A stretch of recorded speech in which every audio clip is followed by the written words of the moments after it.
সকাল সকাল গরম গরম চিতই পিঠা আর দুধের চা সেই স্বাদের হয়। তো আমার আজকে খুব মন যাইতেছে ঠান্ডার মধ্যে চিতই পিঠা দিয়া দুধের চা খাইবার। তো চলো ভিডিওটা শুরু করি। আসসালামু আলাইকুম প্রিয় ভাই বোনেরা, কেমন আছো সবাই? আশা করছি ভালো আছো।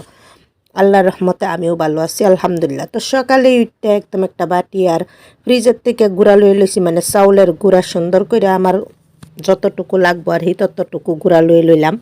লইয়া হেরে ফ্রিজের গুঁড়া যেহেতু অল্প কুসুম গরম পানি দিয়ে সুন্দর করে অল্প নিমখ দিয়ে মাখাই লইতেছি। যত সুন্দর মতে সফট করে মাখাইবা তত সুন্দর মতে চিতই পিঠাগুলি হইব আর ছিদ্র একদম মৌসাকের মতন লাগবো।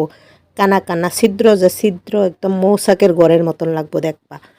তো আমি সুন্দর করে অল্প অল্প পানি দিয়ে সুন্দর মতো গুলিয়া লইলাম গুঁড়াগুলিরে, চাউলের পাউডারগুলিরে আর কোনো ঝামেলা ছাড়া একদম খুব সুন্দর মতো হয়ে যায়। যে সময় মন যাবে এই সময় চিতই পিঠা এইভাবে বানায় খাইতে পারো। আমি গুঁড়া তো সবসময় কুইটটা থুয়ে দিই ফ্রিজের মধ্যে, যে সময় আমার মন যায়। এই শীতও কিন্তু অনেক মন যা খাইবার লেগে পিঠা জাতীয় জিনিস, তাই না?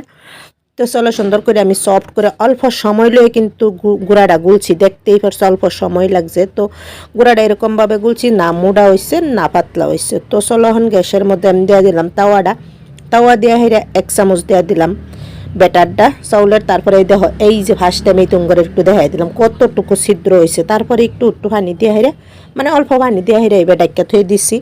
এখন সুন্দর মতো চিতই পিঠাটা হয়ে ফুরবো, দেখতেই পারছো সুন্দর মতো ফুলছেও যেরকম, আর ছিদ্র কীরকম হয়েছে এটা দেখো খালি, মানে মৌসাকের মতন লাগতেছে, তাই না?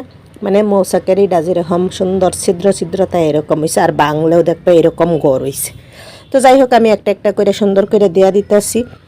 গরম গরম চিতই পিঠা ভর্তা দিয়েও স্বাদ লাগে, তরকারি দিয়েও স্বাদ লাগে, কিন্তু আমার কাছে দুধের চাটা অনেক মজা লাগে, তাই সকালবেলায় লইছি পিঠাটা বানাইবার লেগে। দেখতেই পারছো কত সফট হয়েছে, আমি একটু তুঙ্গরে দাঁড়িতেও দেখাই দিলাম। তো এইভাবে আমি একটা একটা করে সবগুলি চিতই পিঠা বানাই লিতেছি। আর সবগুলি পিঠা দেখানোর উদ্দেশ্য হইলে দেখো কত সুন্দর হয়ে কানা কানা হয়েছে, মানে ছিদ্র ছিদ্র হয়েছে, কত সুন্দর হয়েছে। চিতই পিঠা যদি এরকম হয় তাহলে দেখতে ভালো লাগে আর খাইতেও ভালো লাগে। সফট হয়েছিল একদম চিতই পিঠাগুলি আমার। তো আমি একটা একটা করে বানাই সবগুলি শেষ করে নিলাম। এখন দেখো করে দেখাই দিলাম পিঠাগুলি কত ছিদ্র হয়েছে আর কত সুন্দর হয়েছে দেখতে, দেখছো খাইতেও খুব ভালো লাগে। শীতের মধ্যে চিতই পিঠার কথা আর কি কইম, খুবই ভালো লাগে, সব কিছু দিয়েই খাইতে পারি। দেখাই দিলাম একটু পিঠাগুলি দাঁড়ের থেকে কত ছিদ্র ছিদ্র কানা কানা হয়েছে দেখছো। বাইঙ্গাও একটু দেখাই দিতেছি করে মৌসাকের মতন একদম হয়েছে, খুবই ভালো লাগে এইভাবে চিতই পিঠা বানায়। তো আমি একদম বাইঙ্গা করে দেখাই দিলাম কত সুন্দর হয়েছে দেখছো, মৌসাকের মতন লাগতেছে না? কি সুন্দর হয়েছে, সফট হয়েছিল।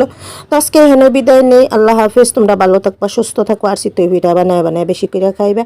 চিতই পিঠার আমি সাদা খাইবার লেগে বানাইছিলাম, তাই একটু চা লই লইছি আর পিঠাগুলি লই লইছি। এখন আমি মজা করে খাই, তোমরা দেখতে থাকো ভিডিওটা। আর আল্লাহ হাফেজ, ভালো থাকবা, সুস্থ থাকো। ভালো লাগলে একটু ভিডিওটা শেয়ার করে পাশে থেকে যায়।